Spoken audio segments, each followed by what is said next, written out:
So this is my interview with Ken Colley, aka Admiral Piett, aka Jesus Christ from Life of Brian. Life of Brian, yeah. Had to be done. Yeah. Anyway, check it out. Oh, we're here at Star Wars Fan Fun Day in Burnley 2019. I'm sat here with Ken Colley, aka Admiral Piett from Empire Strikes Back, Return of the Jedi. But I don't want to just start with Star Wars because I know you've been an actor for a long time. You've done a lot of great work. So what was the first impetus? What was the first thing that you saw? Was it a play? Was it another actor? Was it a film that made you think, I want to do this? I think this is going to sound a bit pretentious, but it is the simple truth that a reporter was doing an interview with me, said to me, when did you first decide to become an actor? And I said, I didn't decide, I just realized I was one when I was about 8. Really? That far back? Yeah, at school. Wow. 8's the best time, the best age for magic. Yeah. And the problem is sustaining it. Yes, absolutely. So, so the first thing you would have done, was like school plays then and that kind of thing? Yeah, I did a couple of those, yeah.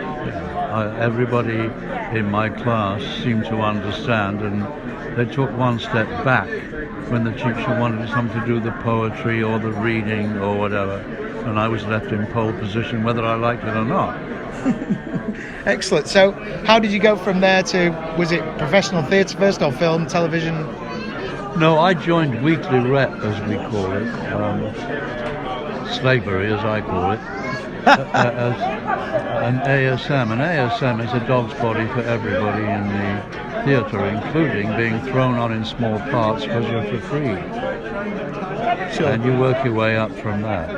Yeah, cool. So then, and I have to, before we talk about Star Wars, I do have to ask you because I'm also a big Monty Python fan, so we don't have to give the character name, but everyone knows that you played a very significant historical character in a certain Monty Python film. Yeah. How did that come about?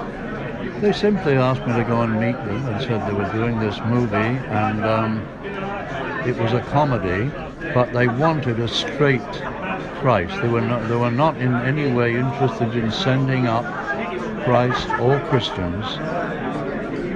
Yeah, very much so. The way it can be misunderstood and misused like anything else. Yeah. So I said, fine. Yeah. And what was it like working with those guys? I mean, were they just funny all the time, or were they quite serious preceding the work? Working in a dream. That's what it was like, working in a dream. Working in a dream. They were wonderful. Yeah, fantastic. Very glad to hear that. So moving on to Star Wars then. Obviously, first you've done some work in The Empire Strikes Back. How did that come about, working on Star Wars to begin with, in the role of Admiral Piett? Well, I was called to meet the director, a wonderful director who's now left us, unfortunately. And he said, I'm looking for somebody who could threaten Adolf Hitler, and I think, yeah, right. So I said, okay, I'm being paid, it's a job. And I did it, and then George rang up to say that there had been quite a reaction to the character from the fans. Would I like to be in the next movie, which was Jedi? I wasn't in the script, you see. I said, who bears puss in the woods? And so he said, well, come to the studio and I'll write scenes for you. I have no idea what they're going to be, but just come. So I sat there while he wrote them. Yeah, fantastic.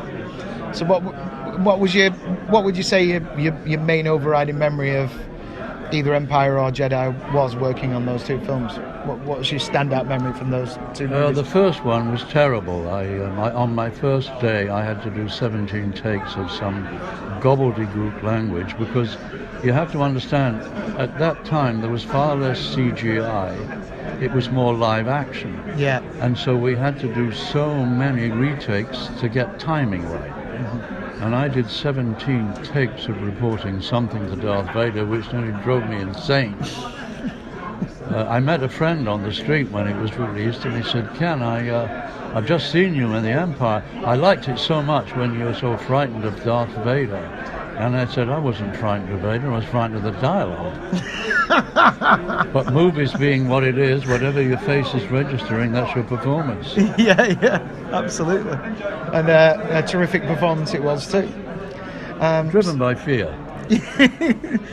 Well, it worked. It worked for me. Well, it was about fear, wasn't it? Yeah, absolutely.